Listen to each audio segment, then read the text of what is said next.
Bu Sugi. Sebelumnya Assalamualaikum warahmatullahi wabarakatuh. Waalaikumsalam. Selamat sore, salam sejahtera untuk kita semua. Yang saya hormati Bu Sugi, mohon izin untuk izin share dan Nggih, Pak, monggo. berdiskusi dengan mahasiswa. Nggih.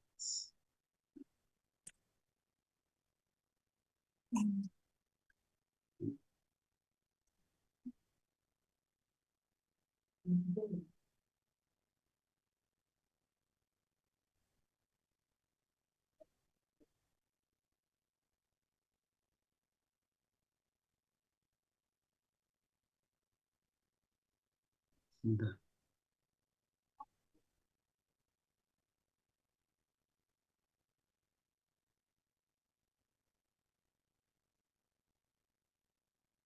Baik, untuk mahasiswa, selamat sore juga. Assalamualaikum. Jadi sore hari ini saya akan menyampaikan materi tentang penata laksanaan pasien dengan trauma kepala dan cedera spinalis, kemudian dilanjut dengan trauma torak dan abdomennya. Waktunya hanya 90 menit, sementara ada 4 topik yang harus kita sampaikan. Ini 4 topik besar ya. Mudah-mudahan waktunya cukup. Kalau tidak cukup nanti PPT bisa saya bagikan ya. Oke, berikutnya ya, bahwa tujuan instruksional umum pada topik yang pertama adalah setelah mengikuti mata pelatihan ini diharapkan peserta mampu menjelaskan ya, penata laksanaan pasien dengan trauma kepala ya. Nah, ini kebetulan baik dari yang D3, diploma 4 atau sarjana terapan, baru saja selesai juga praktek di IGD ya. Jadi saya rasa sudah cukup banyak pengalaman bagaimana mengelola pasien dengan cedera kepala ya. Oke. Dan untuk tujuan khususnya adalah untuk menjelaskan biomekanika dari trauma kepala karena ini menjadi dasar kerusakan pada otak ya. Jadi kalau setiap pasien cedera kepala kita tangani baik itu di lapangan maupun di IGD ya, kita wajib untuk menanyakan riwayat kejadiannya atau biomekanika trauma kepala yang dialami ya. Kemudian diharapkan Anda mampu menjelaskan penata laksanaan pada pasien trauma kepala. Nah, untuk trauma kepala sendiri bahwa dilaporkan lebih dari 50% pasien trauma itu adalah merupakan pasien trauma kepala. Ya. Jadi mendominasi jumlah seluruh trauma ya, yaitu dengan angka lebih dari 50%. Dan 10% pasien cedera kepala itu meninggal dunia sebelum sampai di rumah sakit. Makanya ketika ada kecelakaan mungkin Anda sering melihat ya bahwa sudah korban sudah ditutup menggunakan plastik, dengan jaket, dengan apapun ya, dengan koran. Karena memang 10%-nya itu meninggal sebelum sampai rumah sakit. Sehingga cedera kepala ini merupakan kondisi serius dan Anda sebagai penolong pertama diharapkan mempunyai skill, kemampuan untuk melakukan pertolongan pertama sebelum korban dirujuk ya. Makanya Anda diikutkan atau Anda mengikuti pelatihan ini. Nah, sekarang kita review dulu sebentar tentang anatomi otak maupun anatomi dari kranium ya, dari kepala. Dimulai dari gambar kiri, oke, ya. Bentar.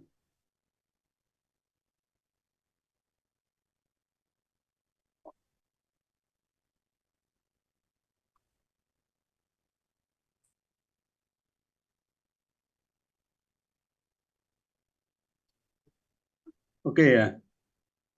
Dari gambar kiri ini adalah anatomi dari struktur tengkorak, dimulai dari kulit, ya. Kemudian dari berikutnya adalah meningen, ya.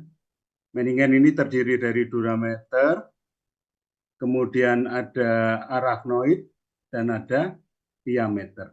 Ya. struktur ini harus Anda pelajari karena biasanya cedera kepala ini dampaknya adalah bisa terjadi luka pada kulit kepala, kemudian bisa terjadi fraktur pada tulang tengkorak, kemudian pada area di atas durameter bisa terjadi perdarahan epidural, di bawah durameter bisa terjadi perdarahan subdural, ya, dan bisa juga pada intraserebral terjadi perdarahan intraserebral. Karena jika trauma kepala diikuti dengan perdarahan intrakranial, baik itu di epidural, subdural maupun intraserebral, biasanya menyebabkan kondisi yang serius ya, dan biasanya itulah yang menyebabkan kematian yang cepat.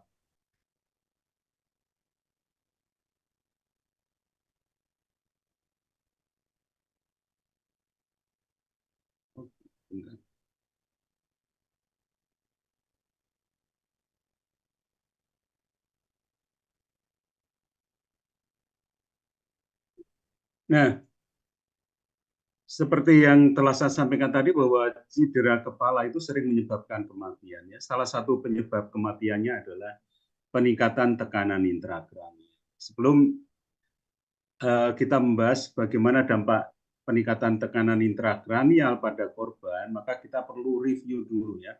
Apa itu tekanan intrakranial?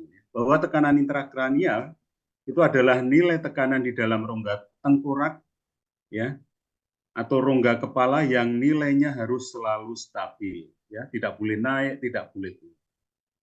Dengan rentang normal 10 sampai 15 mm Hg atau sama dengan 13 sampai 20 cm H2.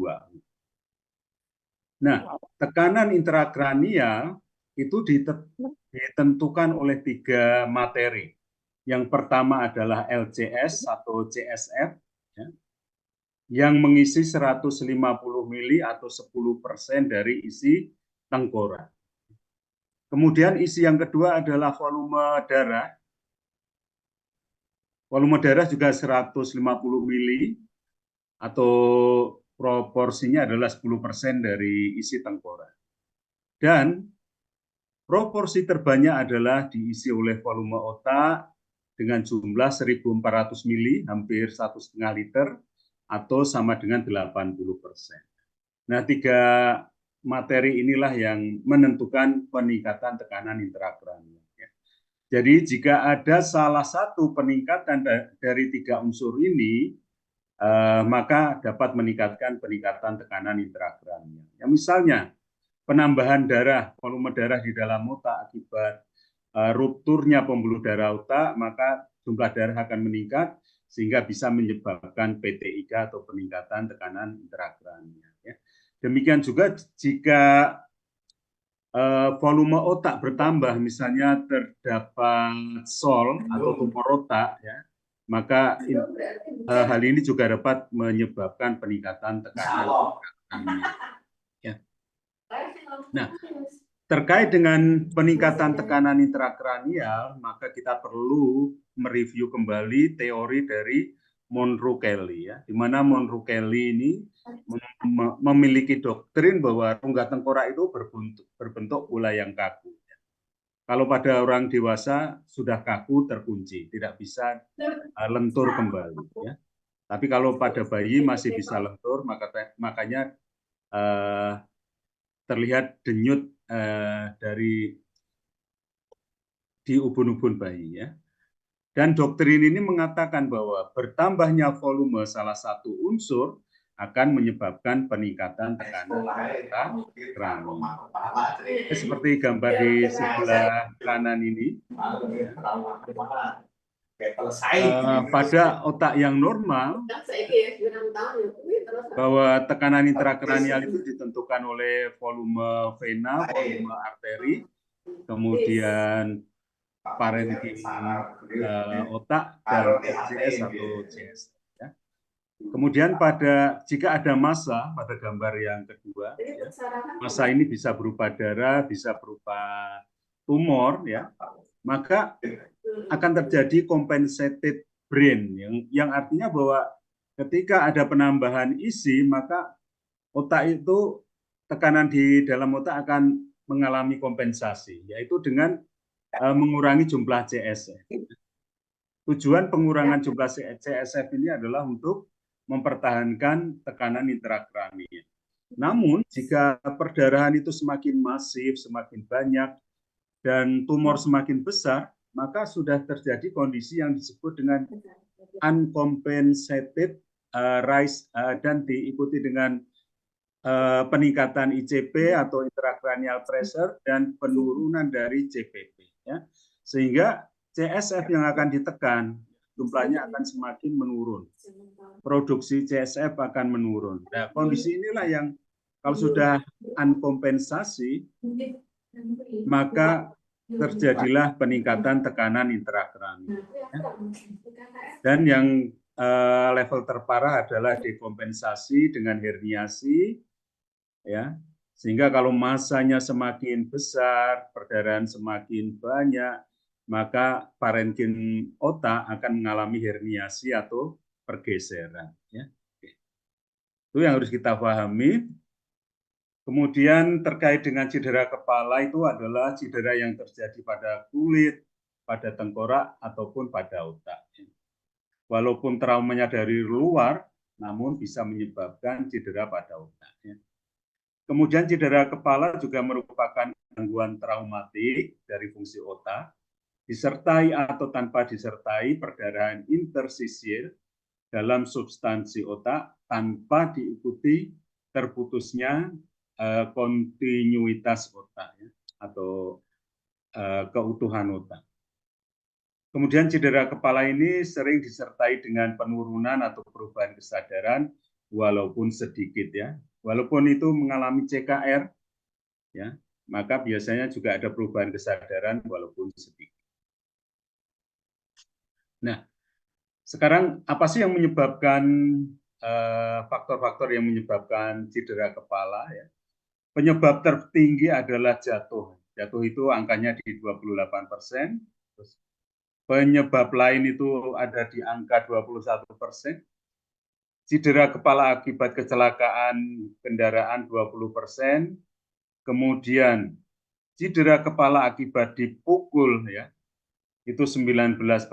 Kemudian cedera kepala akibat penyerangan 11% dan cedera kepala akibat bunuh diri 1%. Ya. Nah, sekarang ini biomekanik dari cedera kepala, bahwa kepala kita itu bisa mendapat benturan dari belakang, dari depan, dari samping, atau bahkan sumber trauma atau benturan yang bisa menyebabkan kepala kita berputar ya. Misalnya kita dipukul atau ditinju dari samping. Ya, maka seperti yang ditampakkan pada gambar B ini, maka kepala akan mengalami rotasi. Nah, rotasi ini bisa menyebabkan cedera pada otak bagian dalam ya. Kemudian kalau gambar A, ketika seseorang terbentur dari kiri atau kanan, maka kepala akan bergerak berlawanan dengan sumber trauma. Dan otak nanti akan mengarah ke sumber trauma. Walaupun kepala menjauh, namun otak itu akan mendekat. Ya. Kenapa bisa seperti itu? Karena otak itu berada di dalam cairan, ya. Karena otak itu mengambang, sehingga begitu terkena pukulan, maka dia justru bergeraknya itu mendekat ke sumber trauma. Ya. Demikian juga ketika kita mendapat pukulan dari belakang, kepala akan menuju ke depan, tapi otak itu justru bergerak ke belakang. Ya. Dan ini kita lihat pada gambar yang di kanan bawah. Ya. Panah merah ini merupakan sumber trauma. Ya. Pada sumber trauma menyebabkan impact. Impact ini adalah daerah benturan, dan itu bisa menyebabkan lesi pada otak di daerah impact yang kita sebut dengan CAUP ya, CAUP. Sedangkan pukulan ini juga akan menjalar ya, walaupun pukulannya dari depan bisa menyebabkan lesi pada daerah yang berlawanan yang kita sebut dengan kontraku ya. Jadi satu pukulan itu bisa merusak atau menyebabkan lesi di tempat pukulan dan di tempat yang berlawanan. Itulah sebabnya semakin keras benturan, maka kerusakan otak itu bisa semakin parah baik di daerah benturan maupun di daerah yang berlawanan dengan tempat benturan. Dan dampak dari trauma kepala adalah bisa menyebabkan tadi perdarahan subdural, kemudian perdarahan epidural, dan perdarahan intracerebral. Jika benturan itu menyebabkan kekuatannya menyebabkan fraktur pada kranium atau tengkorak, maka bisa terjadi fraktur linier atau fraktur yang membentuk garis maupun fraktur impresi, ya, di mana patahan tulang itu akan menuju ke dalam ke area otak. Ya. Dan biasanya fraktur impresi ini bisa menyebabkan kondisi yang lebih membahayakan nyawa pasien. Nah, sekarang tanda gejala dari trauma kepala, ya. Langsung aja kita lihat dari reaksi pupil, kita bisa menggunakan senter, ya, untuk melihat reaksi pupil terhadap cahaya yang biasanya akan melambat, ya. Dan biasanya kita temukan pupil anisofor, ya, di mana salah satu pupil itu lebarnya lebih dari 3 mm. Kemudian kita juga akan menemukan tanda lateralisasi, di mana gerakan ekstremitas baik atas maupun bawah kita bandingkan secara bilateral antara kanan dan kiri. Jika salah satu sisi melemah atau tidak bereaksi, maka itu kita sebut sebagai tanda lateralisasi yang positif. Kemudian tanda yang lain dari trauma kepala adalah kita temukan tanda-tanda peningkatan tekanan intrakranial, yaitu berupa pusing dan muntah yang proyektil, yaitu muntah yang seperti disemburkan, kemudian tekanan darah sistolik meninggi, serta nadi melambat. Ya. Namun pada beberapa sumber mengatakan bahwa PTIK itu ada 3 tanda khasnya, ya, yang sering dikenal dengan trias PTIK, yang meliputi nyeri kepala yang hebat, kemudian muntah yang proyektil, serta papil edema atau pembengkakan pada optik disc, ya, yaitu yang bisa kita lihat menggunakan lampu pada pemeriksaan dalam di mata, ya. Maka di bagian retina akan kita temukan gambaran seperti di bawah ini yang berwarna oranye, ya. Di tengah-tengah ini bengkak, ya. Bengkak ini merupakan desakan dari kerusakan otak yang ada di belakang mata. Ya. Kemudian jika seseorang mengalami cedera kepala, maka kita juga perlu mengkaji apakah korban juga mengalami fraktur tulang dasar tengkorak, ya, atau fraktur basis krani, di mana kita bisa menilai jika seseorang mengalami fraktur basis krani itu ditandai dengan raccoon eyes, di mana ditemukan warna hitam di seputar mata, ya. Kemudian bisa ditemukan battle sign atau tanda memar di belakang telinga atau di tulang mastoid. Kemudian kita temukan rinor atau LCS yang bocor yang keluar melalui hidung, serta otore atau LCS yang keluar melalui telinga.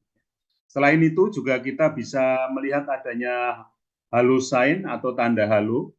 Jika darah yang keluar dari hidung maupun dari telinga kita teteskan pada satu objek yang datar, maka akan terlihat gambaran bening di sekitar warna merah. Ya. Nah, warna bening inilah yang merupakan cairan LCS yang bocor dari tulang dasar tengkorak. Kemudian gambaran ini karena seperti tanda halo pada bulan, ya, maka disebut dengan halo sign. Next, sorry. Nah, klasifikasi dari cedera kepala berdasarkan mekanismenya, ya, dibagi menjadi cedera kepala tumpul dan cedera kepala tembus. Kemudian klasifikasi berdasarkan berat ringannya kita nilai dari skor GCS, ya. Itu dibagi menjadi cedera kepala ringan jika GCS 13 sampai 15, cedera kepala sedang jika GCS 9 sampai 12, dan cedera kepala berat jika GCS 3 sampai 8. Nah, ini adalah pemeriksaan fisik yang perlu kita lakukan jika kita sebagai penolong pertama menemukan korban yang dicederai trauma kepala. Kita harus melihat adanya tanda lateralisasi, baik dari pupil maupun motorik. Ya. Dari pupil apakah ditemukan tanda pupil anisokor, salah satu melebar. Kalau pada motorik, apakah ditemukan salah satu sisi baik tangan maupun kaki ada yang melemah atau tidak. Ya. Kalau kita temukan tanda lateralisasi ini, ya berarti ini sudah masuk pada kondisi emergensi dan perlu kita lakukan penanganan pertama sebelum kita rujuk. Ya. Dan kondisi pasien jika sudah stabil, segera kita rujuk. Oke. Kemudian untuk pemeriksaan penunjang pada pasien cedera kepala jika sudah berada di rumah sakit ini. Bisa dilakukan CT scan ini karena pemeriksaan CT scan ini satu-satunya yang dapat memberikan gambaran kondisi pasien dan dapat menyelamatkan pasien. Ya, dari hasilnya bisa ditentukan apakah pasien perlu segera operasi dan sebagainya. Kemudian foto servikal ini untuk mengetahui apakah terdapat fraktur servikal. Ya.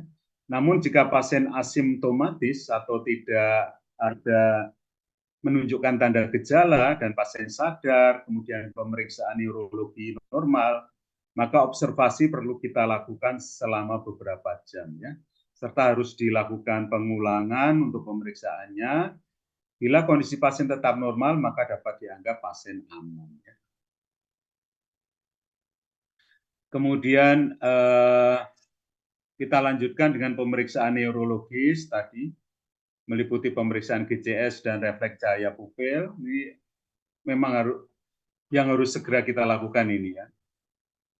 Setelah status kardiopulmoner pasien stabil. Jadi setelah ABC-nya aman, maka segera lakukan pemeriksaan neurologis meliputi GCS dan refleks cahaya serta tadi, ya, tanda lateralisasi pada motorik. Oke. Kemudian pada pasien koma, respon motorik dilakukan dengan menekan kuku atau merangsang dengan mencubit otot trapesius, ya, yang kita dapat lihat pada gambar di kanan, yaitu otot yang ada di pundak pada otot trapeus kanan maupun trapesius kiri. Kemudian pemeriksaan GCS dan refleks cahaya pada pupil dilakukan sebelum pasien diberikan sedasi. Jadi sebelum diberikan obat-obat penenang atau obat anti nyeri, ya, maka segera lakukan pemeriksaan GCS dan refleks cahaya. Karena obat sedasi ini mempengaruhi hasil. Kemudian selama pemeriksaan primary atau primary survey, pemakaian obat-obat paralisis jangka panjang tidak dianjurkan. Ini bila diperlukan analgesik saja, yaitu berupa morfin dosis kecil secara intraven. Kemudian tanda lateralisasi disebabkan karena adanya proses pada satu sisi otak seperti adanya perdarahan intrakranial. Seperti yang kita tahu bahwa sifat kerusakan otak pada cedera kepala atau perdarahan otak itu sifatnya adalah kontralateral, ya. Jadi kalau lesi ada di otak kanan, maka kerusakan motorik ada di sisi atau lateral kiri. Demikian juga sebaliknya. Nah, ini kalau Anda mau melakukan pemeriksaan GCS atau perangsangan nyeri, ya, mulai dulu dengan melakukan rangsangan pada kuku menggunakan pen atau kuku ibu jarimu, ya.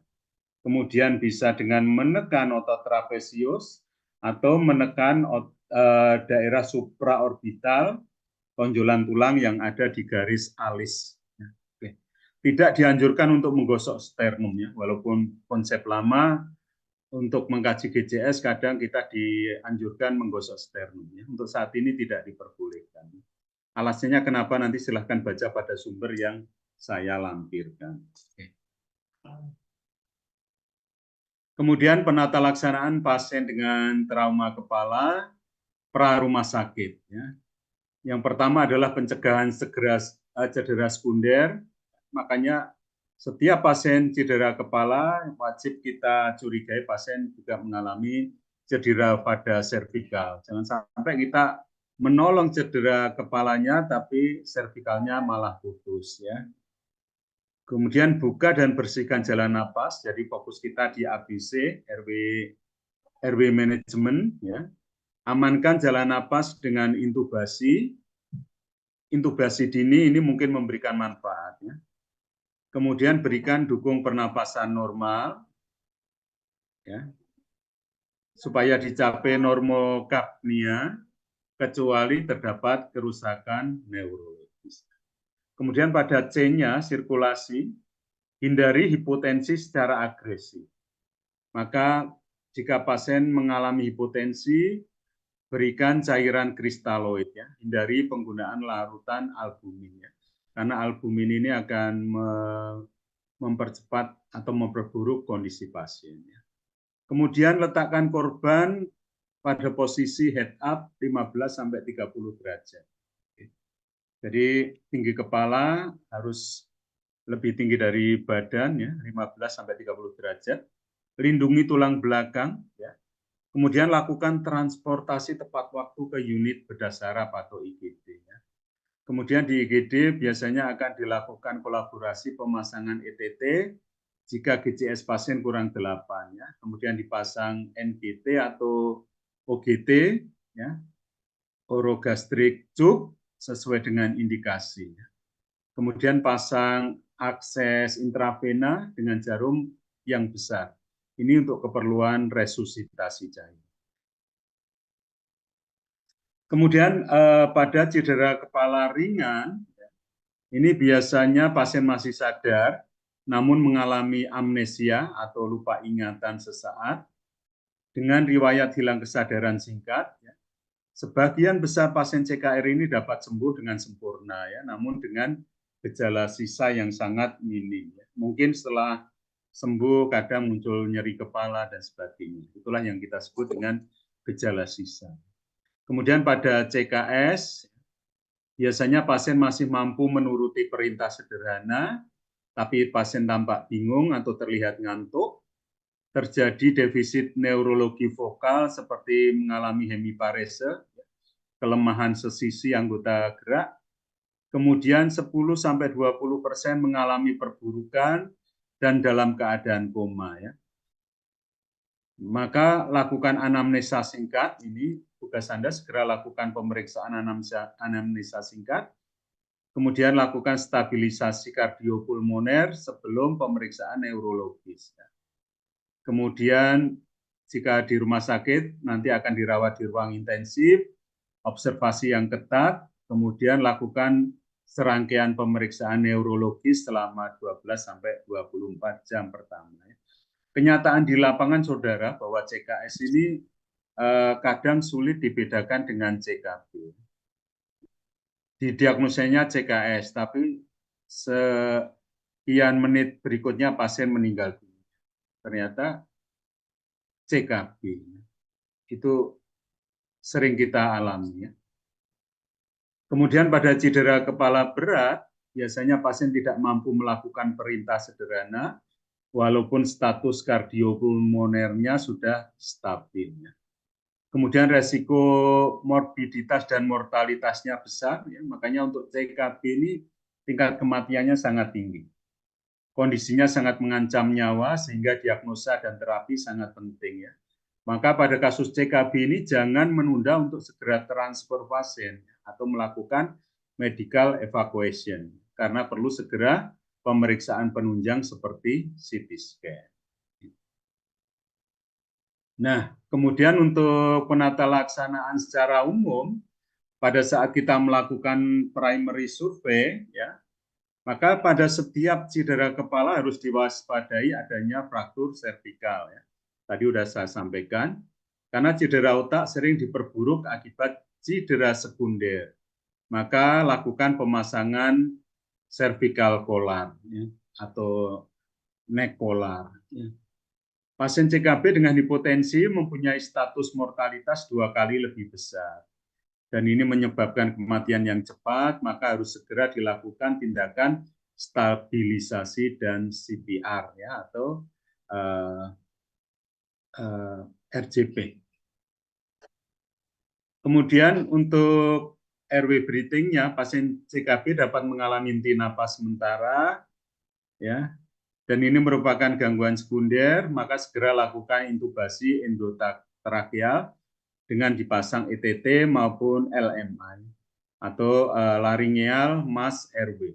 Untuk LMI ini ada indikasinya ya, atau ada kontraindikasinya. LMI hanya bisa dipasang jika pasien tidak mengalami muntah. Tapi kalau pasien muntah, usahakan jangan dipasang LMI.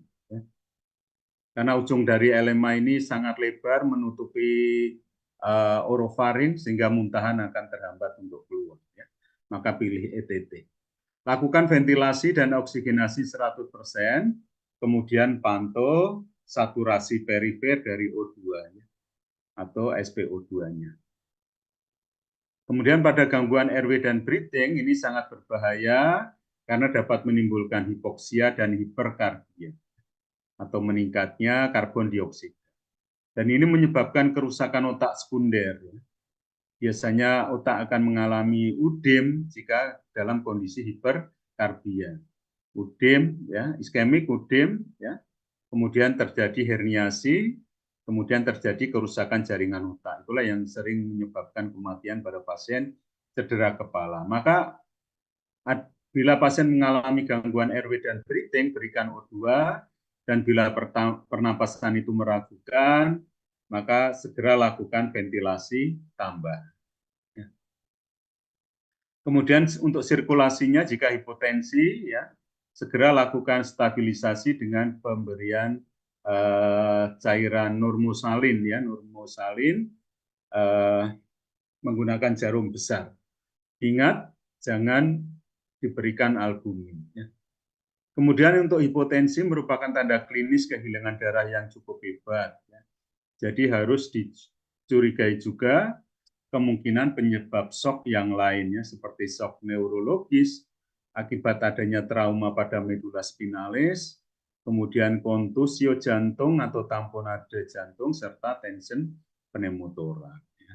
Oke, jadi kemungkinan penyebab harus kita kemungkinan yang lain harus kita kaji juga ya. Maka sebagai penolong pertama gitu kita tuh diperbolehkan untuk selalu curiga. Oh curiga ini ya. Jadi itu yang membuat kita semakin kritis. Lanjutan sirkulasi, gangguan sirkulasi berupa shock ya. Ini bisa menyebabkan gangguan perfusi darah ke otak ya, atau pertukaran gas antara jaringan otak dengan pembuluh darah, dan ini menyebabkan kerusakan otak sekunder dan harus dilakukan penanganan dengan agresif ya. Maka resusitasi tadi, resusitasi cairan. Kalau perfusi bisa juga dengan pemberian oksigen. Ya. Untuk pemberian oksigen yang adekuat dan usaha mempertahankan tekanan darah yang cukup, ya, ini akan mempertahankan perfusi otak dan menghindari terjadinya cedera otak sekunder. Ya. Setelah primary survey, lakukan identifikasi adanya lesi atau massa yang memerlukan tindakan pembedahan dengan pemeriksaan penunjang seperti CT scan kepala. Ya. Makanya kalau Anda temukan di lapangan harus segera dirujuk ke rumah sakit jika kondisi stabil untuk segera dilakukan CT scan. Ya. Kemudian pada secondary survey, ya, perlu dilakukan pemeriksaan serangkaian pemeriksaan neurologis, baik itu GCS, standar lateralisasi maupun refleks pupil. Ini harus segera dilakukan untuk deteksi dini gangguan saraf. Tanda awal dari herniasi lobus temporal adalah dilatasi pupil. Jadi kalau ada pupil anisokor di sebelah kanan, ya, kita wajib curiga bahwa pada lobus temporal kanan itu mengalami pergeseran atau herniasi. Serta hilangnya refleks pupil terhadap cahaya juga disebabkan adanya herniasi pada lobus temporal. Ini gambaran ya, herniasi itu intinya adalah pergeseran atau perpindahan tempat dari suatu organ. Oke.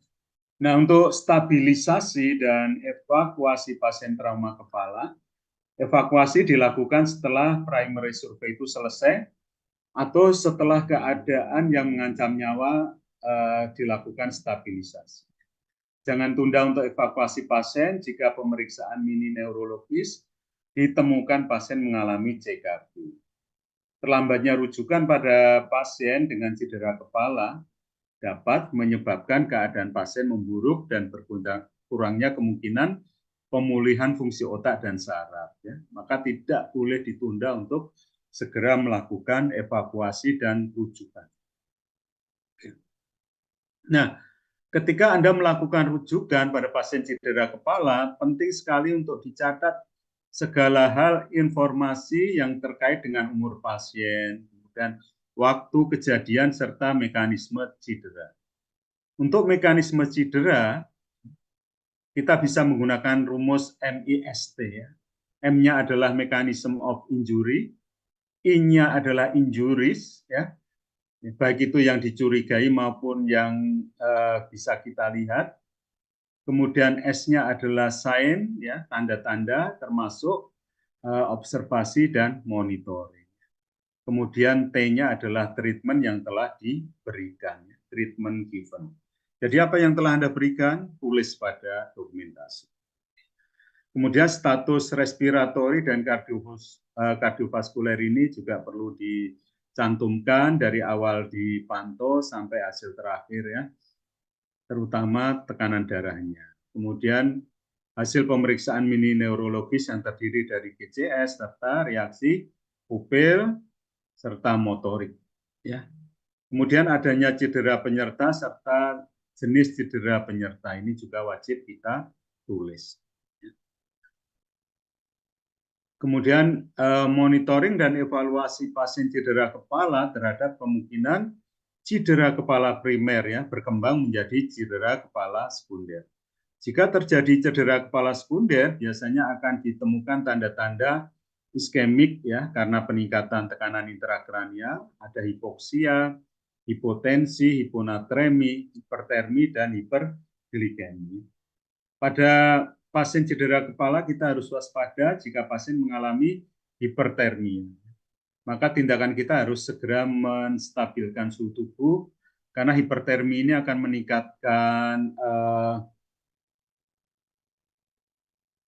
akan menyebabkan vasodilatasi dari pembuluh darah otak, sehingga akan menambah isi otak, akan semakin meningkatkan tekanan intrakranial, ya, sehingga bisa menurunkan kesadaran pasien. Maka hipertermi ini juga harus kita kelola dengan baik. Ya. Ya. Oke, kita lanjut. Atau sebelum kita lanjut cedera spinal, ada pertanyaan terkait cedera kepala? Tidak ada, diam semua. Baik, kita lanjut dengan... Izin bertanya, Bapak. Oke, silakan. Siapa ini yang tanya? Saya Halimah. Oke, Halimah, silakan Mbak Halimah. Untuk yang rhinorea itu, tanda spesifiknya itu cairannya berbentuk darah atau bening atau kuning pekat gitu ya, Bapak? Oke, baik Mbak Halimah. Jadi rinor itu adalah LCS yang keluar, Mbak. Jadi kalau LCS saja ya warnanya bening. Namun karena ada fraktur, biasanya ada fraktur basis kranii, biasanya ada pembuluh darah yang pecah, maka yang keluar itu adalah cairan berwarna merah. Merah tapi encer. Ya. Dan nanti untuk memastikan apakah itu rinor, ya, maka tadi kita teteskan, kita ambil sedikit, teteskan di objek yang datar, ya, berwarna putih bisa untuk mengetahui apakah ada tanda halo, ya, atau halosign. Jika ada tanda halo, misalnya itu warna merah di tengah, di tepinya bening, berarti itu yang keluar adalah LCS. Pokoknya pada pasien cedera kepala, jika muncul keluar cairan dari hidung atau telinga, ya kita curigai saja itu sebagai rinor maupun otor, ya, sehingga tindakan kita tidak boleh menghisap atau melakukan suction gitu ya. Karena khawatirnya semua cairan LCS akan keluar malah memperburuk ya, mempercepat kematian pasien. Demikian Mbak Halimah. Oke, baik Bapak, terima kasih. Oke, ada yang lain silakan. Kalau tidak ada kita lanjut ya. Baik, sekarang adalah penata laksanaan pasien dengan cedera spinal ya, atau cedera medula spinalis atau cedera tulang belakang. Ya. Tujuan instruksional umumnya adalah setelah mengikuti pelatihan ini diharapkan peserta mampu menjelaskan penata laksanaan pasien dengan cedera spinal. Ya. Kemudian untuk anatominya kita tahu bahwa spinal itu terdiri dari beberapa bagian dan setiap bagian terdiri dari beberapa ruas. Ya. Bagian pertama kita kenal sebagai servikal, ya, bagian servikal terdiri dari 7 ruas, di bawahnya ada torakal 12 ruas, di bawahnya lagi ada lumbal, ya. Lumbal itu terdiri dari 5 ruas, kemudian di bawahnya lagi ada sakral, paling ujung adalah tulang ekor. Ya. Tulang ekor, sakral ini ada 4 ruas ya, kalau tulang ekor ada 1 ruas. Oke. Jadi kalau ada cedera pada servikal, torakal, lumbal, ya, ini biasanya nanti dampaknya adalah kelumpuhan pada anggota gerak. Ya. Yang terjadi bisa terjadi kerusakan motorik, kerusakan sensasi, di mana pasien tidak merasakan adanya nyeri, panas, ya, jadi kebas, atau gangguan otonomik, pasien akan beser ya, kencing atau inkontinensia yang kencing yang tidak disadari ya, keluar dengan sendirinya. Kemudian untuk penata laksanaan trauma spinal ya, bahwa trauma spinal itu adalah cedera pada sumsum tulang belakang atau medula spinalis dengan atau tanpa kerusakan tulang belakang. Kerusakan medula spinalis ini dapat mengganggu fungsi gerak, tadi sudah saya sampaikan. Jadi fungsi motorik, fungsi sensorik ya, tidak bisa merasakan panas, dingin, nyeri. Kemudian juga fungsi organ otonom ya, ditandai dengan pasien beser atau inkontinensia. Ya. Nah ini penyebab trauma spinal yang paling banyak dilaporkan, terbanyak adalah karena kecelakaan transportasi darat, baik itu oleh motor, mobil, dan sebagainya. Kemudian 39% juga disebabkan karena terjatuh, ya. Kemudian 7% karena naik kuda atau main sepak bola. Kemudian 7% disebabkan karena kejadian akibat air, bisa karena terpleset, ya. Sebagian besar atau sebagian kecil, bukan besar, maaf, yaitu 3% karena kejatuhan benda, dan yang lainnya 5%. Ya. Kemudian jenis atau penyebab trauma spinal yang lain adalah akibat dorongan yang kuat kepala dari belakang ke depan, ya, sehingga menyebabkan fraktur pada servikal. Ya. Misalnya karena jatuh. Ya. Yang kedua karena perputaran ketika memukul bola golf, ya, menyebabkan cedera rotasi. Ya, cedera rotasi berputar itu bisa memutus tulang belakang. Ya. Kemudian bisa berupa cedera hiperekstensi, ya, kekuatan dari depan yang menyebabkan kepala mendongak atau hiperekstensi. Ini juga bisa menyebabkan fraktur pada servikal. Kemudian hiperekstensi injury pada daerah torakalis maupun lumbalis, ya, bisa terjadi akibat jatuh dengan posisi kepala mengenai lantai lebih dahulu. Kemudian untuk tanda gejalanya ya, pada multi trauma Jadi setiap pasien dengan multi trauma, di mana kita temukan trauma atau jejas di beberapa bagian tubuh, ada di wajah, di klavikula, di dada, di perut, pada tangan, kaki, ya, maka itu kita curigai pasien mengalami multi trauma, ya. Maka setiap cedera jaringan lunak pada kepala, leher, bahu, punggung, perut, atau ekstremitas bawah merupakan indikasi kemungkinan pasien juga mengalami cedera tulang belakang, baik itu pada leher, torak, lumbal, maupun sakral. Dan jika Anda menemukan korban mengalami mati rasa, mengalami kelemahan, atau kesemutan pada ekstremitas, ya harus diwaspadai bahwa pasien mungkin telah kehilangan integritas atau keutuhan dari tulang belakang. Ya. Habis jatuh kok mati rasa, kebas, ya. Anggota geraknya melemah, mengalami kesemutan, ya. Wajib dicurigai fraktur tulang belakang. Kemudian kerusakan di atas servikal 3 ini biasanya akan menyebabkan sesak napas. Kerusakan di bawah servikal 5 dan di atas torakal 1 akan menyebabkan hanya diafragma yang bisa bergerak atau bernafas, ya, atau disebut dengan pernafasan abdominal. Jadi paru-parunya terganggu. Kemudian kerusakan di atas servikal 5 akan menyebabkan tetraparesis. Tetra itu 4, berarti 4 anggota gerak mengalami kelumpuhan, ya, atau sering disebut dengan quadriplegia. Ya. Quad itu 4. Kemudian kerusakan di bawah torakal 1 tetapi di atas lumbal 2 akan menyebabkan paraparesis inferior. Ya, inferior itu atas, ya. Jadi hanya kedua tungkai yang inferior itu bawah, ya, lawannya superior atas. Jadi kalau kerusakan di bawah torakal 1 di atas lumbal 2 menyebabkan kelumpuhan pada ekstremitas bawah, atau kita sebut dengan paraplegi, ya, para. Oke, kemudian bisa menyebabkan inkontinensia karena tadi saraf otonomnya rusak, ya, yaitu ketidakmampuan korban untuk mengontrol buang air kecil, ya. Ini juga merupakan indikasi cedera tulang belakang. Oke, ya. Oke, ini kita lihat.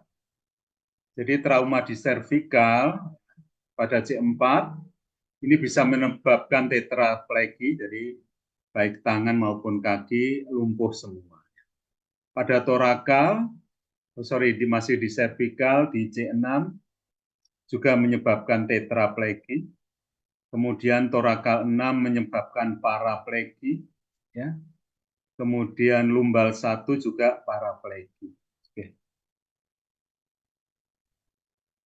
Oke, jenis trauma spinal, ya, dibedakan menjadi 3, ada compression injury atau cedera kompresi, ditandai dengan pemendekan dari tulang belakang atau shortening. Ya. Ini kita kenal sebagai tipe A, cedera spinal. Ya. Jadi seperti gambar A ini, tulang belakang memendek, ya, karena mengalami kompresi. Ya. Kemudian tipe B yaitu distraksi injury atau cedera distraksi, sehingga tulang belakang mengalami pemanjangan, ya, lengthening atau pemanjangan. Oke. Ditunjukkan pada gambar B. Kemudian tipe C adalah torsional injury atau rotasi injury. Nah, ini terjadi akibat tadi gerakan yang memutar dengan tiba-tiba, ya, seperti saat main golf, ya, karena perputaran yang cepat dan tiba-tiba bisa membuat fraktur rotasi pada tulang belakang. Nah, kemudian untuk pemeriksaan fisik pada cedera spinal, kita lakukan pemeriksaan motorik. Kita harus mengkaji kesetaraan kekuatan ekstremitas dengan meminta korban untuk mengangkat, ya, atau memegang kedua tangan pasien dan meminta pasien untuk menggenggam dan meminta pasien untuk mendorong kakinya dengan pelan ke tangan penolong. Ya, intinya kita mau cek kekuatan tangan maupun kekuatan kaki pasien. Ya. Antara kanan kiri kekuatannya sama atau tidak. Ya. Misalnya biasanya untuk cedera seminal sifatnya bilateral, jadi kerusakannya itu kanan dan kiri. Kalau pada cedera kepala sifatnya adalah lateral, ya, maka disebut tanda lateralisasi karena kerusakannya hanya sebelah saja. Tapi kalau spinal itu sifatnya bilateral, makanya muncul paraplegi, ekstremitas atas atau bawah atau tetraplegi. Kemudian pada pengkajian sensorik, kaji apakah pasien dapat merasakan sentuhan tangan pemeriksa, ya, baik itu pada tangan pasien maupun pada kakinya. Kemudian kita kaji kesadarannya, biasanya secara neurologis normal, ya. Jika pasien sadar itu neurologisnya normal, kemudian akan ditemukan nyeri tekan. Ya. Jika pasien tidak sadar, lakukan pemeriksaan neurologis. Jika kita curiga korban mengalami cedera spinal, maka segera lakukan imobilisasi dengan adekuat. Ya. Lebih baik jika ada long spine board seperti pada gambar ini, letakkan pasien pada long spine board, kemudian lakukan pengikatannya. Segera transportasi dan ketika sampai di rumah sakit segera dilepas. Cara memindahkan kita harus melakukan lock rolling setiap 2 jam ya untuk mencegah detritus. Ya. Oke, ini cara lock rolling pada pasien cedera spinal. Kita membutuhkan 4 penolong, 1 penolong di bagian kepala sebagai leader ya untuk memberikan aba-aba ya. Besok pada skill lab akan diajarkan. Oke, kemudian penata laksanaannya jika Anda menemukan korban yang dicurigai cedera spinal, ya lakukan aman diri, aman lingkungan, kemudian berikan pertolongan pada ABC-nya, RW, breathing, circulation. Kemudian lakukan stabilisasi dengan tangan untuk menjaga kesegarisan tulang belakang. Jadi usahakan tubuh pasien itu lurus ya, jangan miring atau bengkok ya, dari kepala sampai kaki. Jadi harus segaris. Kepala dijaga agar tetap netral, tidak terteguk maupun tidak mendongak. Ya. Kemudian kepala dijaga agar tetap segaris, tidak menengok kiri atau kanan. Posisi netral segaris ini harus selalu dipertahankan, walaupun Anda tidak yakin bahwa pasien mengalami cedera tulang belakang. Kemudian pasang kolar servikal, ya, dan pasien dipasang di atas long spine board. Periksa dan perbaiki ABC, segera rujuk ke rumah sakit. Ya. Itu untuk cedera spinal. Kemudian untuk pengelolaan secara umumnya, lakukan imobilisasi sejak fase pra-rumah sakit. Ya. Meliputi bagian atas dari kepala sampai dengan kaki. Ya. Kemudian posisi tubuh netral, posisinya supinasi atau telentang tanpa rotasi, ya, kemudian tanpa rotasi, tanpa fleksi, dan tanpa ekstensi. Jadi harus netral, lurus. Ya. Jika terdapat deformitas atau perubahan bentuk dari ekstremitas, leher, jangan direduksi, jadi jangan direposisi. Ya. Dikhawatirkan nanti akan memperparah fraktur spinalisnya. Kemudian polar semi-rigid, ya, tidak menjamin stabilisasi. Jadi walaupun Anda sudah memasang cervical collar yang agak kaku itu tidak menjamin stabilisasi. Ya. Maka perlu penyangga tambahan berupa long spine board. Ya. Bila dilakukan intubasi, maka dilakukan pada posisi netral atau lurus. Kemudian jika pasien gelisah atau agitasi, berikan sedasi. Ya. Oke. Kemudian berikan cairan intravena, namun dibatasi hanya untuk maintenance saja, kecuali jika pasiennya mengalami shock. Ya. Jika terjadi shock neurogenik, berikan vasopresor Ini digunakan untuk hipotensi yang tidak ditangani dengan penambahan cairan. Jadi sudah diberikan cairan, tapi kok hipotensi tetap tidak meningkatkan tekanan darah, maka bisa diberikan vasopresor. Tentunya ini medis ya, yang punya wewenang. Lakukan pemasangan kateter Swan Gun seperti di gambar. Ini untuk memonitor cairan, memonitor tekanan intra jantung, serta curah jantung. Lakukan pemasangan kateter urin ini untuk memonitor produksi urin, ya, karena dikhawatirkan pasien mengalami inkontinensia sehingga urin tidak bisa diukur, ya, sehingga tidak tahu keluaran cairan. Lakukan pemasangan NGT ini untuk mengosongkan lambung dan mencegah aspirasi. Kemudian segera transfer. Transfer dilakukan setelah keadaan umum stabil. Ya. Kemudian transfer juga dilakukan setelah dilakukan fiksasi baik menggunakan backboard, ya, menggunakan long spine board, bide maupun polar cervical. Ya. Bila pernafasan tidak kuat, intubasi. Oke, penutup mekanisme cedera dan riwayat kejadian membantu mengenali cedera yang terjadi. Jika curiga fraktur cervical, pasang neck collar dan long spine board. Ya. Oke, cukup untuk cedera spinal. Mungkin ada pertanyaan? Ada pertanyaan untuk cedera spinal? Ya, intinya pasang collar neck, kemudian long spine board, ya, imobilisasi, posisi tubuh segaris, insya Allah aman. Kita lanjut untuk materi ketiga dan keempat. Ya. Bentar. Oke, sambil saya sharing PPT, mungkin ada yang mau ditanyakan?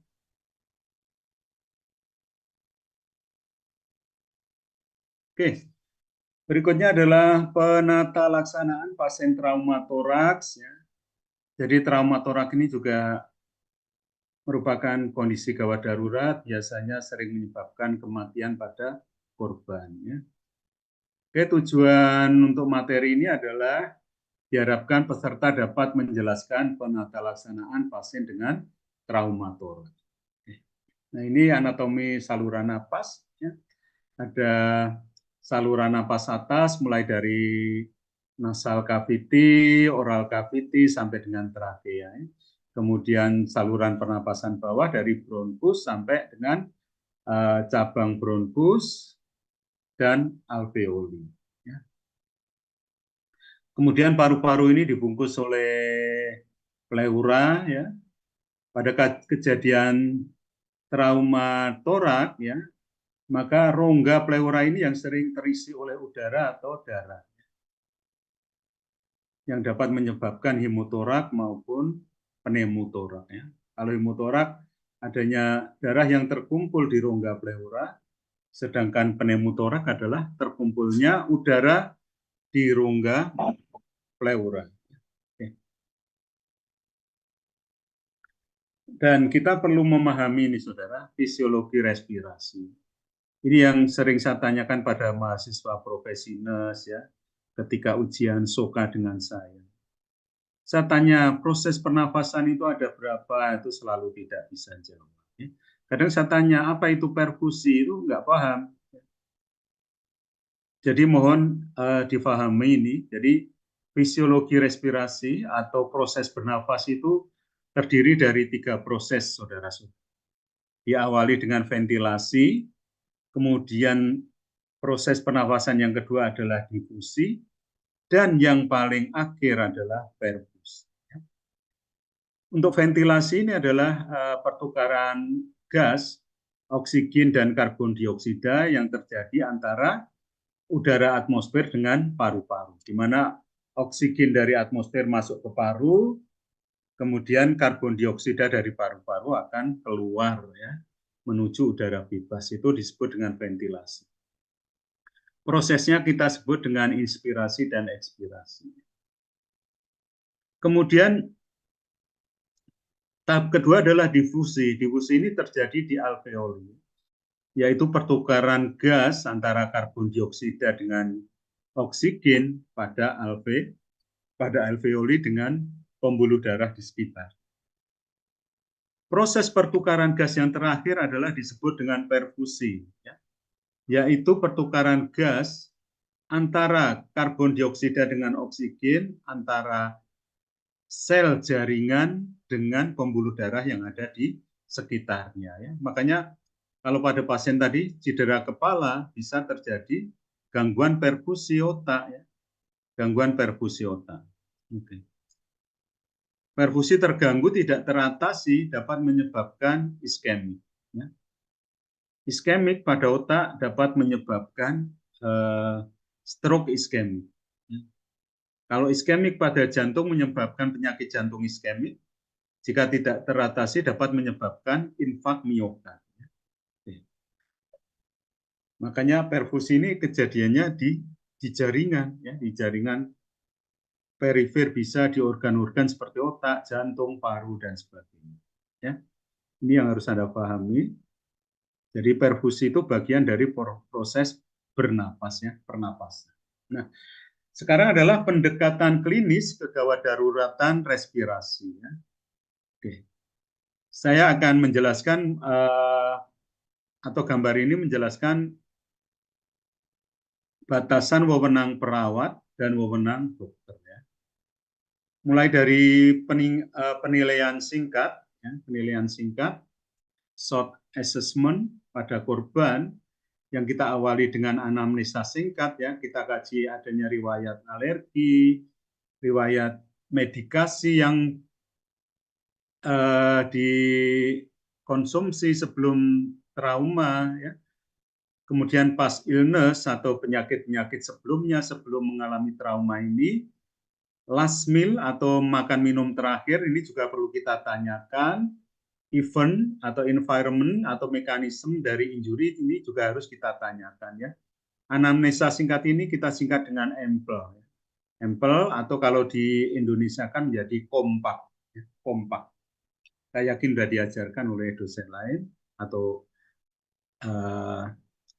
oleh trainer yang lain, ya.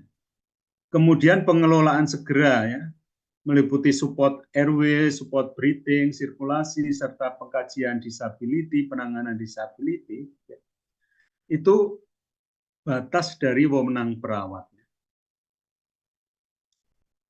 Dan di sini saya tulis paramedik. Paramedik itu adalah orang-orang yang dilatih untuk memberikan pertolongan pertama. Ya. Kalau di rumah sakit ya supir ambulan.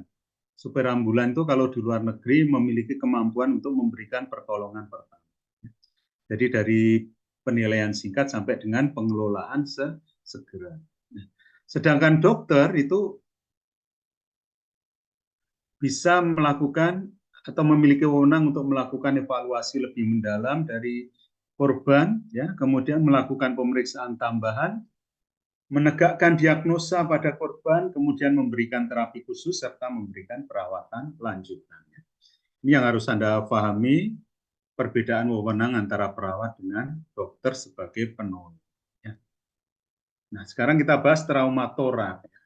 Adalah luka atau cedera yang mengenai rongga torak atau dada yang dapat menyebabkan kerusakan dinding torak ataupun isi dari rongga torak.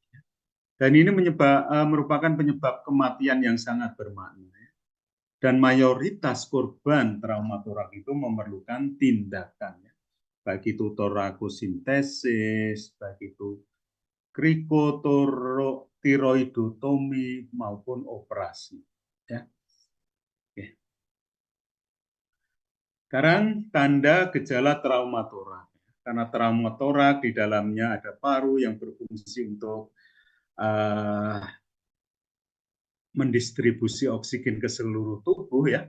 Jika terdapat trauma pada paru, ya, atau trauma pada torak yang mengenai paru, biasanya akan menyebabkan gangguan pada paru sehingga bisa menyebabkan hipoksia, kemudian hiperkarbia atau karbon dioksida yang melebihi batas normal, peningkatan respiratory rate, kemudian perubahan pola napas, ya, kemudian pernapasan yang lambat tapi makin memburuk.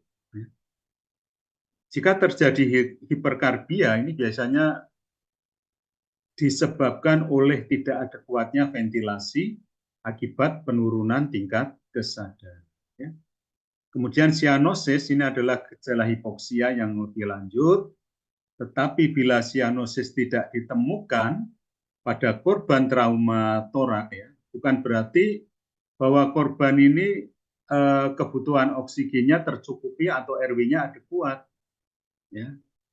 Jadi tetap kita waspadai walaupun tidak kita temukan tanda sianosis. Kemudian asidosis metabolik sering kita temukan pada pasien trauma torak yang disebabkan oleh hipoperfusi dari jaringan, ya, atau shock. Tadi ada gangguan perfusi, ya, penurunan atau perfusi yang rendah pada jaringan paru, ya, maupun jaringan-jaringan perifer, ya, yang membutuhkan oksigen. Nah, ini adalah jenis-jenis dari trauma torak, ya. Ada obstruksi jalan napas, ada tension pneumotorak, ada open pneumotorak. Ya, pneumotorak tadi adalah terakumulasinya udara di rongga pleura yang menyebabkan peningkatan tekanan, ya.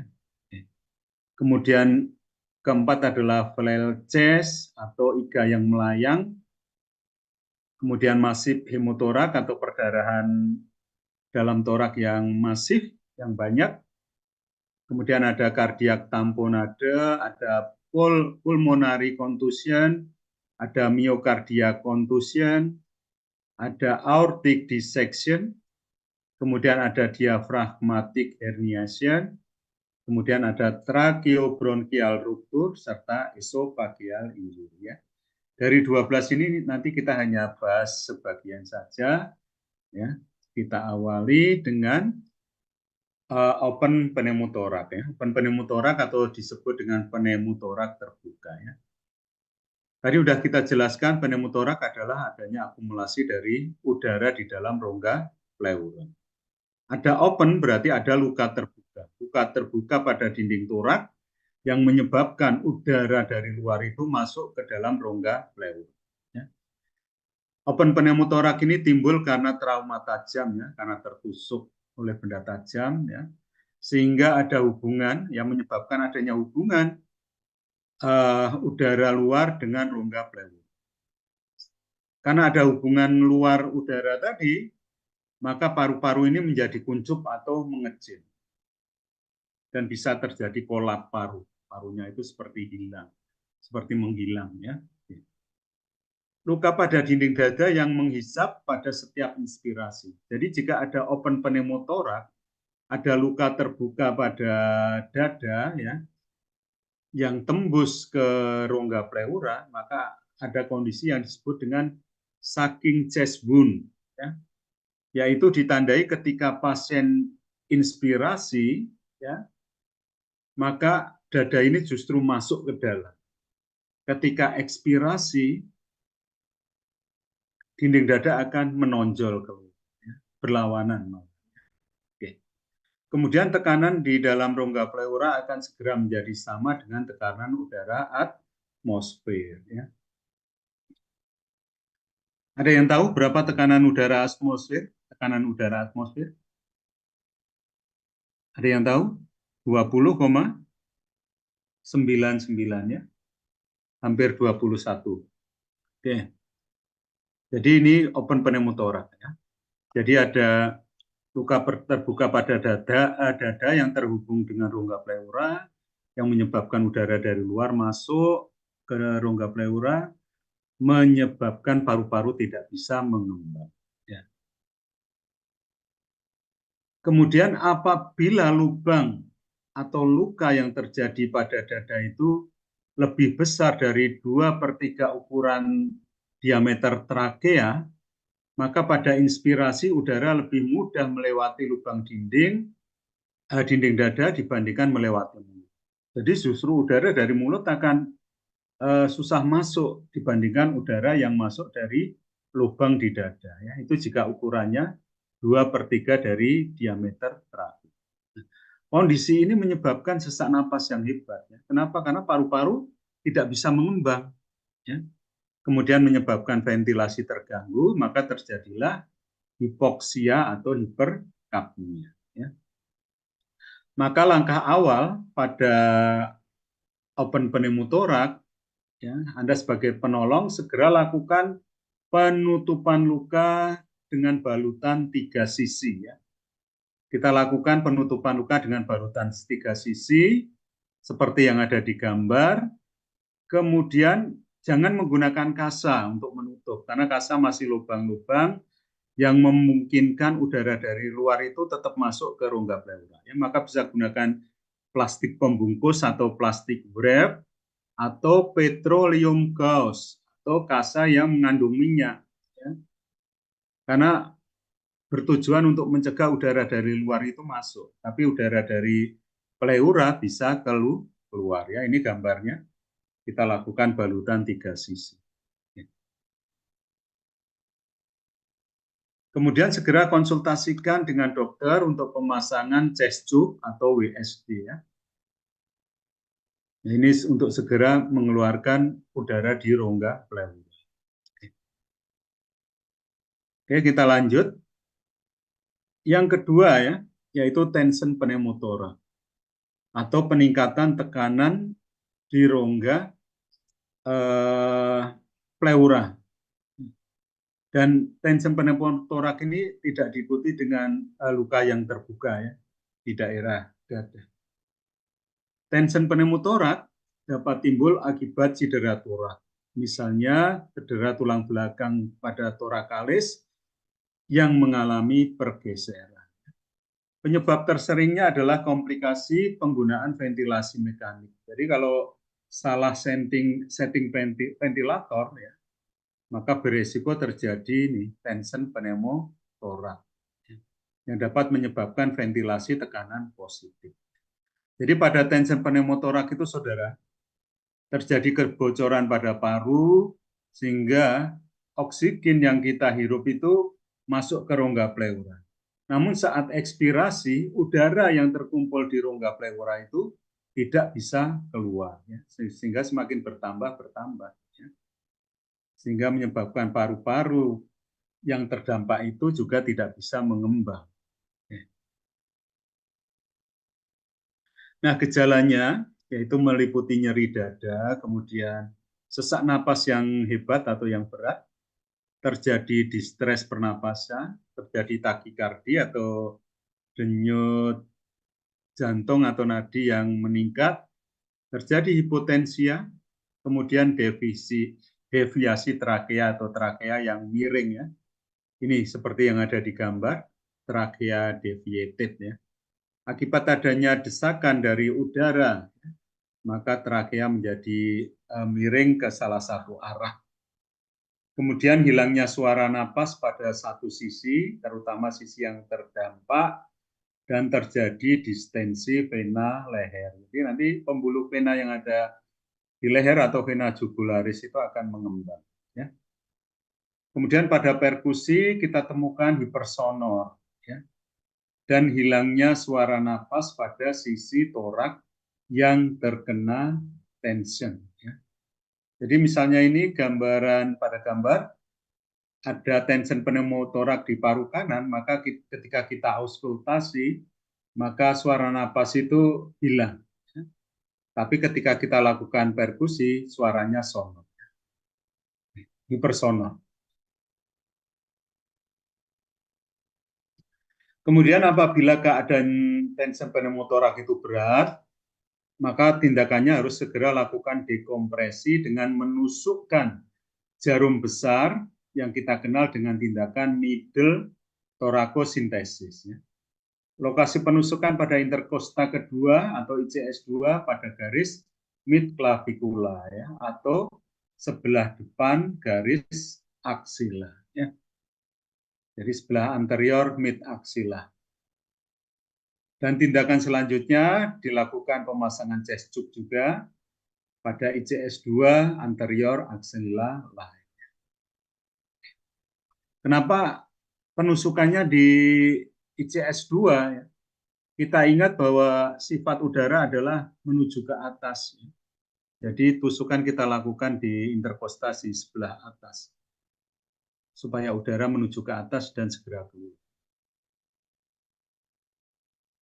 Oke, sampai di sini ada pertanyaan? Jika tidak, kita lanjutkan pada kasus ketiga, yaitu hematotorak yang masif, ya, atau perdarahan pada torak yang banyak. Ini merupakan perdarahan hebat dalam rongga dada, ya, khususnya di rongga pleura. Tandanya akan terjadi sesak napas karena darah dalam rongga pleura akan menekan paru-paru sehingga paru-paru tidak bisa komplain atau tidak bisa mengembang. Kemudian akan terjadi shock karena kehilangan darah. Kemudian pada saat dilakukan perkusi dada akan ditemukan suara redup karena penumpukan darah di rongga pleura. Kemudian tidak banyak yang bisa dilakukan oleh penolong pada fase pra-rumah sakit. Ya. Tindakan utamanya memang harus menggantikan darah yang hilang, maka segera lakukan rujukan. Segera dirujuk untuk kasus seperti ini. Syukur kalau masih selamat, kadang ditemukan sudah meninggal dunia. Ya. Oke, kasus keempat adalah flail chest atau iga yang melayang. Ya, flail chest ini terjadi karena fraktur iga yang multiple. Multiple itu banyak, ya. Satu iga frakturnya lebih dari 2 fragmen. Ya. Pada 2 atau lebih tulang iga dengan 2 atau lebih fraktur atau garis fraktur. Ya. Kemudian adanya segmen flail chest atau kita sebut dengan segmen mengambang, ini menyebabkan gangguan pergerakan dinding dada. Pada saat ekspirasi, segmen ini akan menonjol keluar. Harusnya saat kita ekspirasi, harusnya dia itu paru dada akan turun. Tapi pada flail chest ini justru dada akan naik. Ya, khususnya pada area yang mengalami fraktur iga. Ya. Dan pada saat inspirasi, ya, bagian iga yang fraktur ini akan masuk ke dalam. Dan pernafasan seperti ini disebut dengan pernafasan paradoksa. Oke, lihat di gambar. Ya. Pada iga yang patah di tengah-tengah inilah yang menyebabkan flail chest. Ya. Jadi saat ekspirasi justru dia akan mengembang. Pada saat korban inspirasi justru dia akan masuk ke dalam. Jadi berlawanan dengan proses. Ketika dilakukan palpasi gerakan pernafasan, ya ditemukan pernafasan yang abnormal dan ditemukan krepitasi iga akibat fraktur tersebut. Dan ini dapat membantu diagnosisnya kalau ada suara krepitasi. Ya. Kita curiga, oh ini fraktur iga ini. Ya. Kemudian gerakan pernafasan menjadi buruk dan torak bergerak secara asimetris dan tidak terkoordinasi. Untuk penata laksanaannya, ya, untuk primary manajemennya adalah dengan melakukan ventilasi adekuat, ya, kita berikan bagging. Kemudian di rumah sakit apabila analisis gas darah menunjukkan tekanan parsial O2 rendah atau tekanan karbon dioksida tinggi, maka segera pasang respirator. Ya. Jadi harus diventilasi. Dipasang ventilator. Kemudian sesak napas berat harus dibantu dengan oksigenasi dan bila perlu dilakukan ventilasi tambah. Ya. Kemudian gejalanya tadi nyeri saat bernafas, ya. Pasien akan takut untuk bernafas karena nyeri. Hal ini menyebabkan pernafasan menjadi dangkal serta pasien biasanya takut batuk. Patah tulang iga sendiri tidak berbahaya sebenarnya, ya, sepanjang tidak menusuk paru-paru. Dan di pra-rumah sakit tidak memerlukan tindakan apa-apa kecuali dilakukan balut tekan. Ya. Yang harus diwaspadai adalah timbulnya pneumo ataupun hematotorak. Ya. Hematotorak itu mungkin bisa terjadi karena patahan dari iga yang menusuk paru-paru. Ya. Oke. Jadi seperti ini untuk pertolongan pertamanya, lakukan balutan tekan. Ya. Kita pasang gurita ya, supaya tadi mencegah terjadinya ketika ekspirasi dinding dada akan naik menonjol keluar ya. Jadi tindakan pertamanya hanya lakukan balutan tekan, kemudian kalau oksigen segera berikan oksigen ya. Kalau di lapangan ya segera bantu ventilasinya, ABC-nya ya. Berikan ABC yang adekuat. Oke. Jika sampai rumah sakit, berikan infus, kemudian pulmonary hygiene, serta manajemen nyeri ya, dengan pemberian obat-obat painkiller atau obat anti nyeri. Kasus kelima adalah tamponade jantung. Ini adalah suatu kondisi gawat darurat di mana terdapat cairan atau darah pada ruang antara otot jantung dengan selaput pembungkus jantung atau sering disebut dengan perikardium. Ya. Tamponade jantung ini bisa terjadi karena trauma tumpul. Ya. Dan biasanya akan ditemukan gejala berupa tanda triad back, ya, triad back seperti pada cedera kepala ditemukan trias PTIK, maka pada tamponade jantung ditemukan triad back, ya, yaitu ditemukan hipotensi, distensi vena jugularis serta suara jantung teredam, ya. Jadi suara jantungnya itu menjauh atau hampir tidak kedengaran.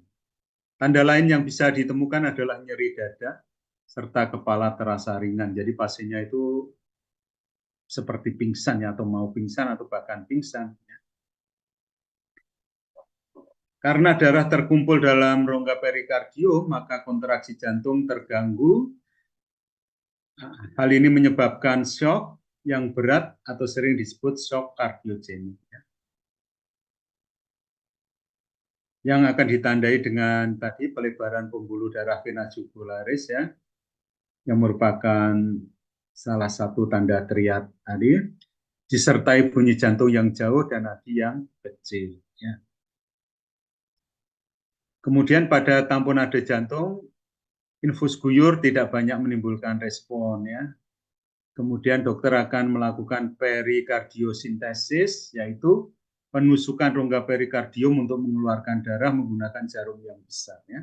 Ini lokasi penusukannya seperti yang digambar. Oke, yang keenam kontusio paru, ya, atau memar pada paru. Yang sering ditemukan adalah kegagalan bernapas yang timbul perlahan atau berkembang sesuai waktu, tidak langsung terjadi. Ya. Jadi gejala yang muncul itu tidak langsung terjadi. Ya. Kemudian lakukan monitoring secara ketat dan hati-hati, ya, dan lakukan evaluasi secara berulang. Beberapa cedera torak yang mungkin mematikan adalah pneumotoraks sederhana, ruptur aorta, ruptur diafragma, perforasi esofagus. Ya.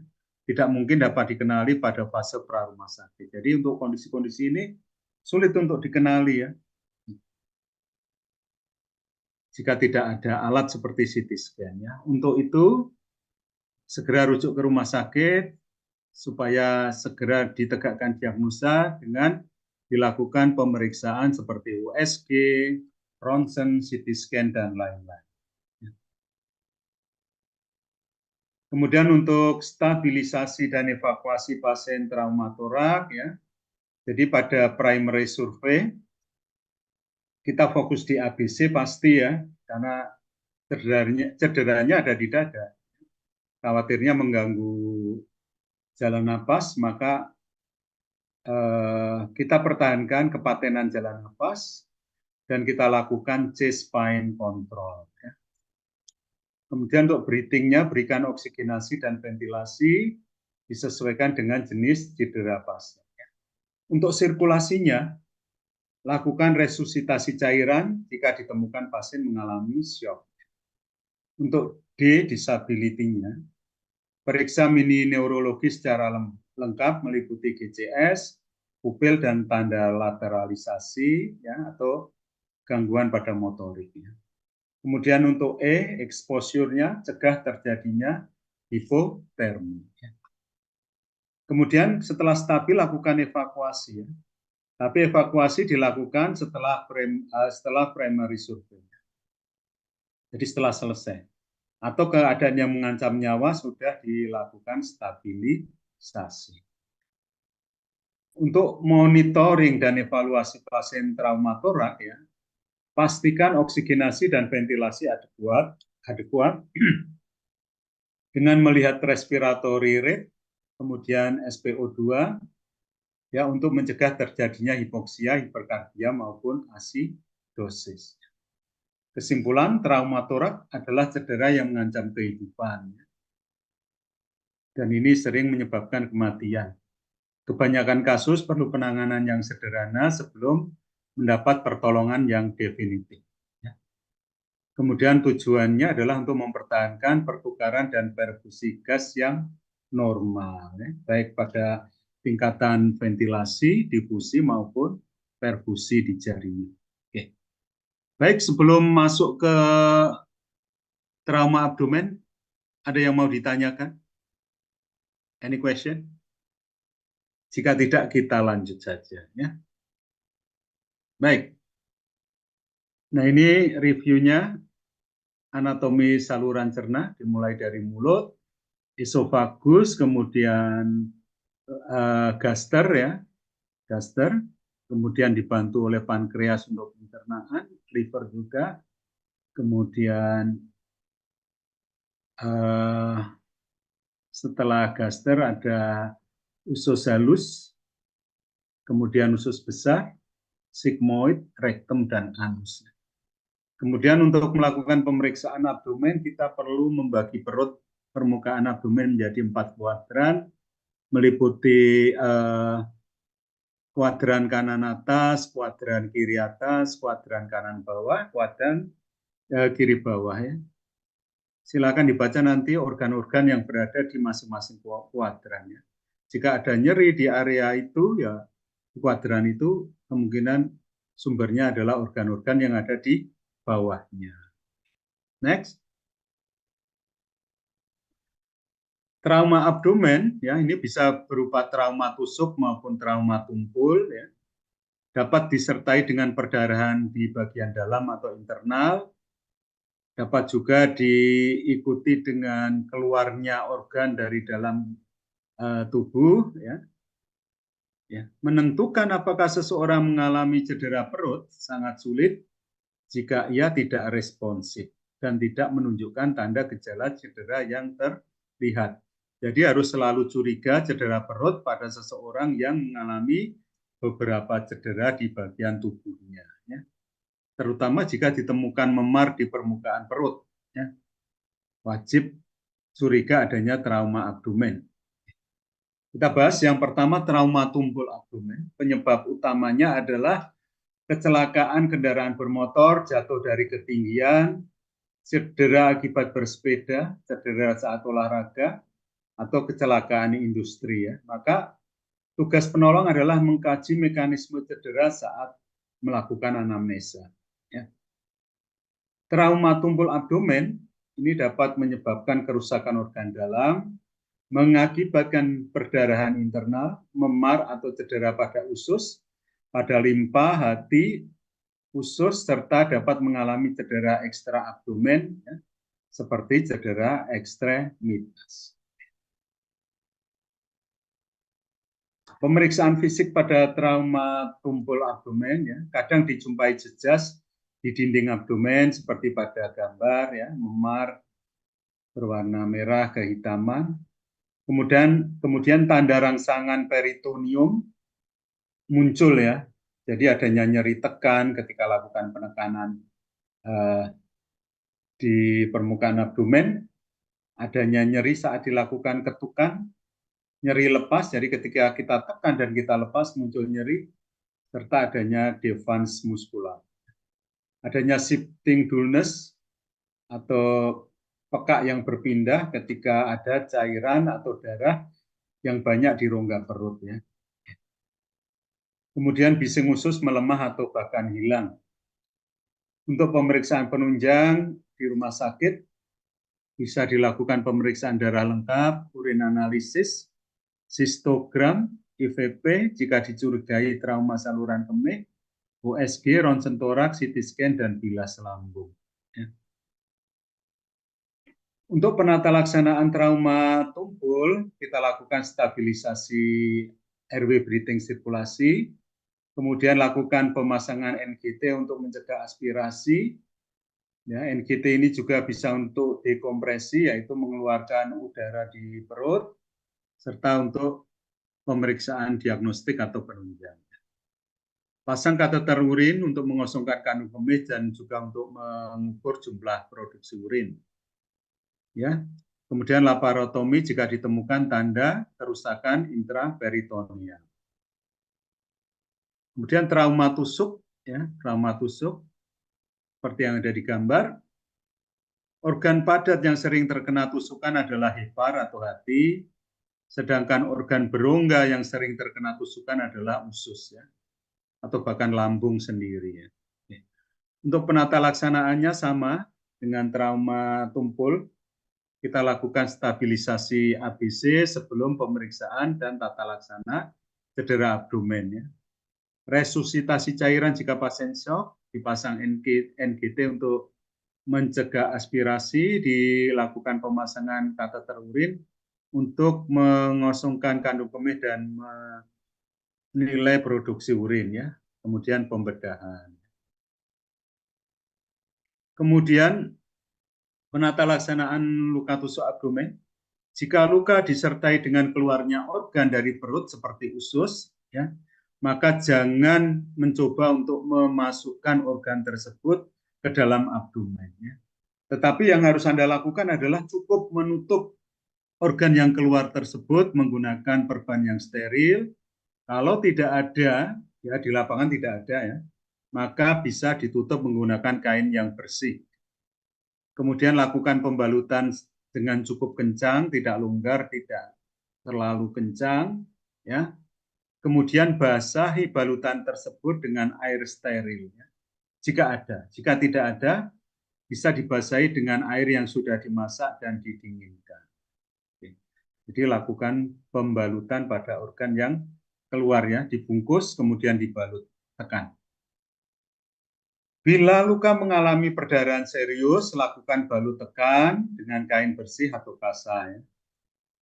Tutup luka tusuk terbuka dengan bantalan atau alas yang bersih atau dengan tangan penolong yang telah menggunakan sarung tangan atau pelindung lain. Ya. Berikan tekanan pada luka.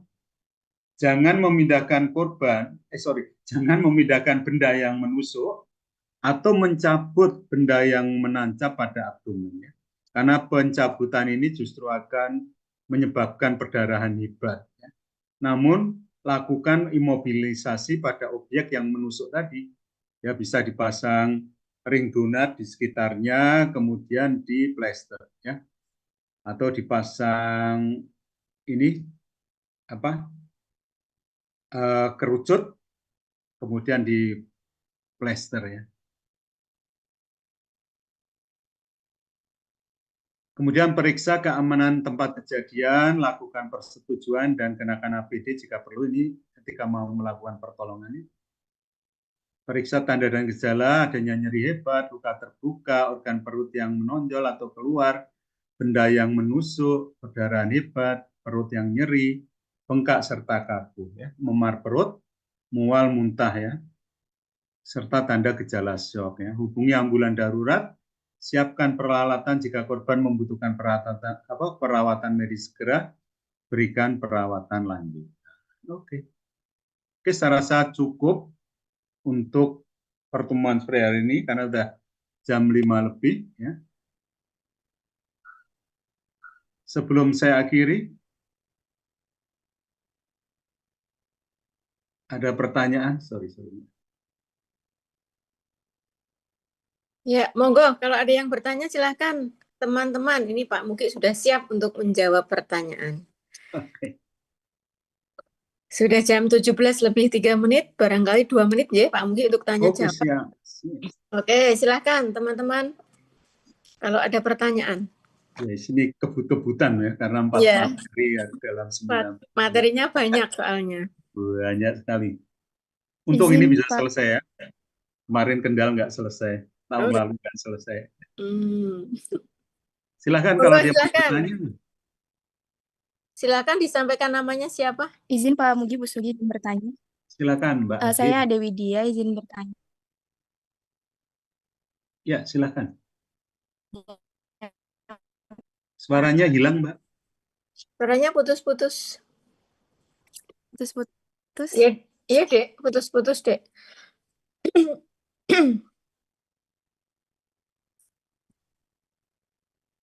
Malah nge-freeze ya. Silakan Ade.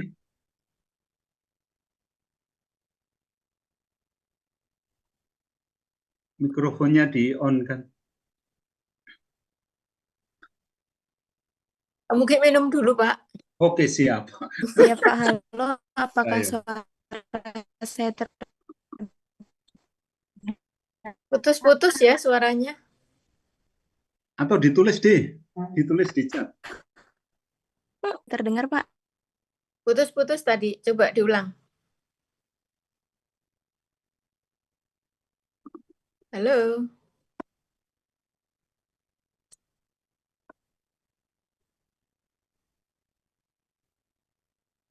Dek, wajahmu dimunculin toh, Dek?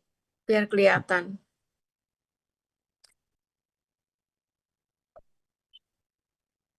Halo. Apakah Ya, sudah terdengar nggak, Pak? sudah, silakan. Eh, tadi kan Pak Mugi ada menyebutkan setelah dilakukan tindakan nidal torakosintesis itu Torakosintesis. kan ada melakukan tindakan Chest WSD. tube. Ya. Nah, kapan sih Pak waktu yang tepat itu untuk melakukan pemasangan WSD setelah dekompresi itu? Apakah harus selalu langsung setelah tindakan needle thoracosintesis itu atau bagaimana Pak? Ya, the sooner the better, Mbak. Jadi semakin cepat semakin baik ya. Jadi dengan chest tube itu kita akan berusaha untuk mengeluarkan udara yang terkumpul di rongga pleura pasien dengan cepat ya. Dan dengan chest tube itu mencegah udara dari luar untuk masuk ya, karena pada chest tube atau WSD itu ada sistem water seal-nya ya, atau air yang digunakan untuk menyekat, untuk mencegah udara dari luar masuk ke dalam rongga pleura. Tetapi udara yang ada di pleura bisa keluar. Jadi sesegera mungkin ya. Dan tentunya ini yang melakukan ya dokter, bukan. Tapi untuk torakosintesis pada kondisi gawat darurat, perawat diberikan kewenangan untuk melakukan. Ya. Asal dia tersertifikasi ya, telah melakukan pelatihan pertolongan pertama. Demikian deh. Ya. Jadi Baik, Pak. torakosintesis kalau alatnya ada, jarumnya ada ketika kita menolong di lapangan, itu bisa segera dilakukan. Misalnya, ambulan datang membawa alat, segera tusuk. Ya. Oke. Demikian. Baik Pak Mugi, terima kasih. Oke. Cukup, terima kasih Ade, pertanyaannya sudah ya, sudah clear. Pak Mugi, saya rasa cukup dengan satu pertanyaan ya, karena Oke, siap. waktu sudah lebih dari 8 menit. Saya Oke. rasa untuk selanjutnya closing statement Pak Mugi untuk sore hari ini. Monggo. Oke, jadi untuk semua peserta ya, semoga apa yang saya sampaikan ini bermanfaat ya, insya Allah bermanfaat ya, dan semoga Anda menjadi tenaga perawat yang profesional, skillful ya, yang dilengkapi dengan sertifikasi BPJLS ya. Dan satu lagi, semoga yang diploma 3 lulus UKOM dan yang sarjana terapan diberikan kelancaran untuk lanjut studi di profesi nurse. Demikian Bu, sukses selalu. Baik, terima kasih Pak Muki. Yuk kita tepuk salut buat pembicara kita Pak Muki. Yuk, Oke. tepuk salut. Salut, Salut, salut. salut, salut. Salut. Terima kasih, Oke. Pak. Oke, mohon izin semuanya matur nuwun Bu Suki. Iya, Pak.